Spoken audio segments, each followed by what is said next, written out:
Hey, what's up, everyone? Morey Croson here from the Performance Lab, and we have another new breakdown for you today. I'm super excited for today's breakdown just because, number one, it's Easter, so happy Easter to everybody out there.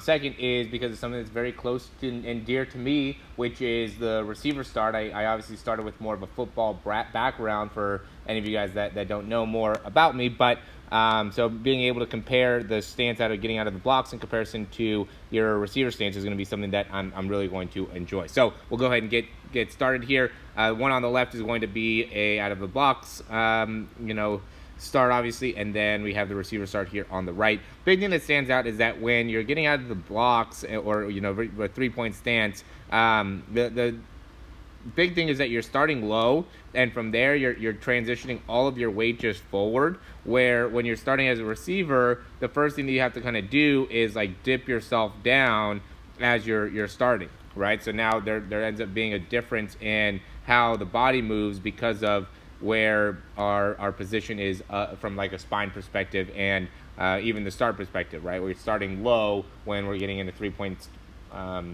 stance in comparison to being on a 2-point stance when you're starting as a receiver.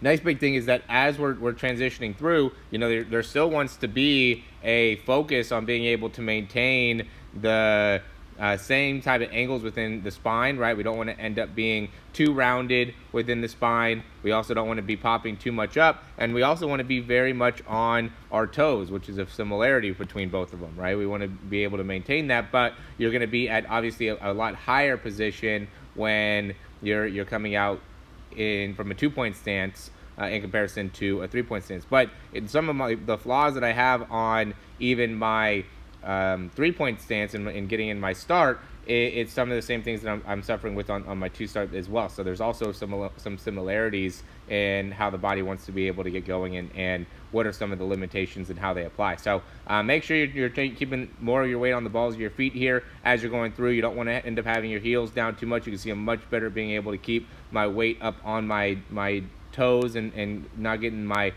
heel too close to the ground on my left side in comparison to my left foot in comparison to my right foot.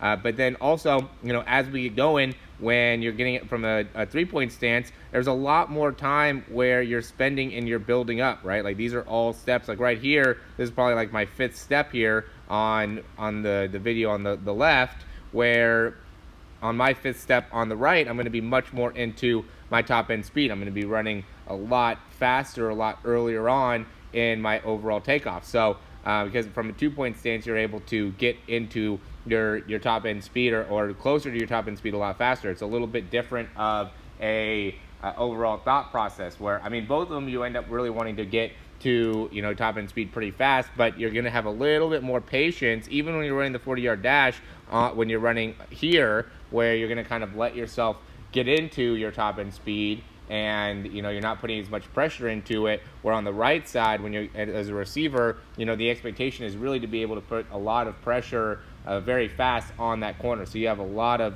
ground to make up very, very quickly in order to have an effective start as a receiver. And then the posture doesn't change as much, right? So here, when you're running as a receiver, you end up being in this posture for a long period of time. Like eventually you maybe will end up rising up and lifting up your spine once you get to maybe 25-30 yards down the field, or if you're just like looking for the ball and are going to catch a deep throw. But the one on the left here, what is going to end up happening is that you start low and then you go to your transition phase and you get into your top end speed phase where your spine is 100% upright. Whereas a receiver, you might end up after 10 yards cutting to the right, you might end up running a slant, you might end up running a comeback. There's a lot of different things that you could end up going through as a receiver that will end up impacting what your spine's going to end up doing. So what I would say some of the key things to focus on is that maintaining like a pretty similar spine angle throughout, making sure that you're keeping your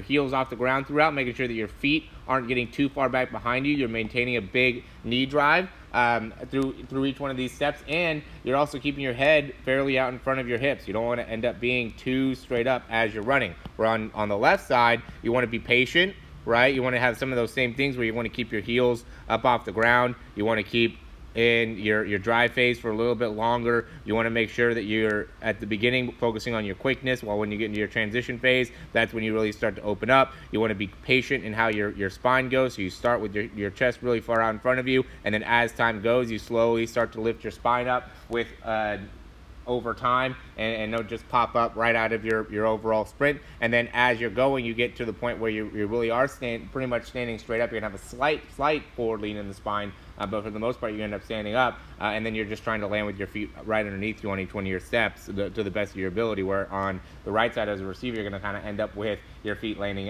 right out in front of you a little bit more. It's going to be a little bit more of a common running pattern is for you to land with your feet out in front of you. All right?